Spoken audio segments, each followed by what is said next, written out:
Welcome back to Justice. New Fox polls this week show a tightening of the presidential race. Hillary Clinton's lead is down to only 6 points in a head-to-head race with Donald Trump, but in a four-way, Hillary's lead drops to just 2, which is a virtual tie if you factor in other factors there. Here with all of the details and what the candidates need to do in the final stretch of the race, political pollster Lee Carter. Lee, thanks so much for joining us.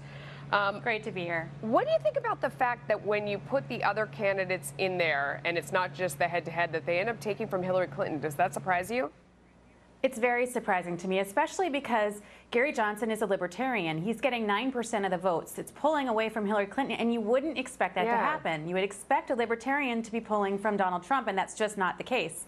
And we're looking now at a race between them as in a statistical dead heat. And so it's clear to me that the strategy that Trump's been employing over the last 2 weeks is really, really working. He's moving ahead, he's keeping his base solid, and he's even getting more. So what do you make of that? Because it's hard for me to trust the fact that the Libertarian candidate is pulling from Hillary Clinton.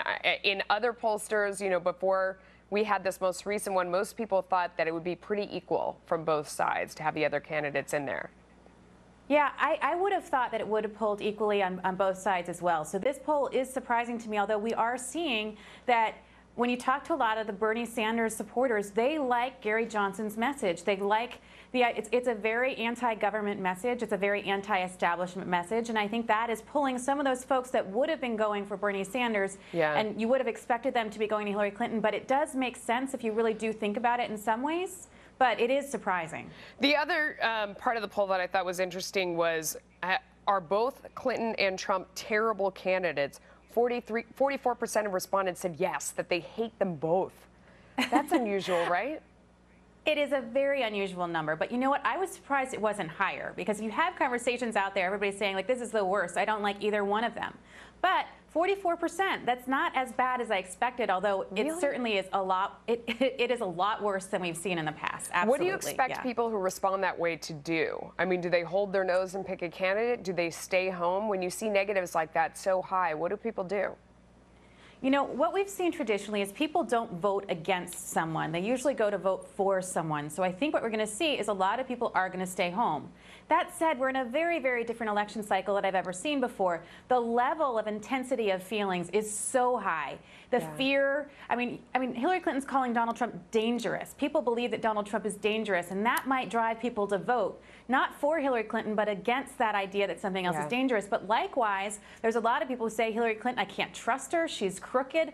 All of the information that's coming out now about the emails and the more in-depth things is really causing people to say, I'm not sure that I can trust her to be president and not do, act in our best interest. So I think we might see more people go to the polls than we expect, because traditionally we do see that people don't go and vote against someone. So I think we're going to have a different cycle this year. Donald Trump sitting at 39% in this poll. The folks on Hillary Clinton's side say that he's got a ceiling and he's sitting right at it, and that he may have done better, and his numbers have gone up in the past week or two as we've seen him deliver a steadier message and stay on prompter and not have some of the gaffes that he's had in the past, but they don't believe he can break higher than that. Have you seen evidence that he could go higher than that, or do you believe that he's hit a ceiling?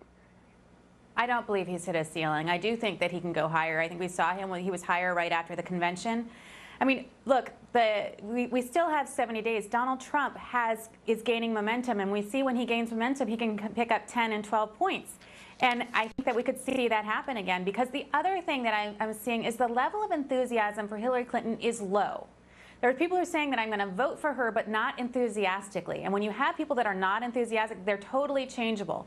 And people don't trust either of the candidates that much. And that makes these numbers very fluid. People are changing their mind. You can see as many as 70% of people that have polled have changed their mind on who they're going to support over the last 6 months. Now, obviously, there's a lot fewer candidates now, but that's the kind of situation we're running in, where people are really fluid right now. Their emotions are different. People are questioning what they might have they might have thought. People who are Republicans are saying, I might vote for Hillary. People who are Democrats are voting for Donald Trump. It's a very, very different and unusual situation. It's amazing to me because there is so much daylight in thinking between these two candidates. It's hard for me to imagine somebody going, well, maybe her, maybe him. To me, it's like you either like one or you're not going to vote at all. But what do I know? Lee Carter, thank you so much. Appreciate your time as always. Anytime.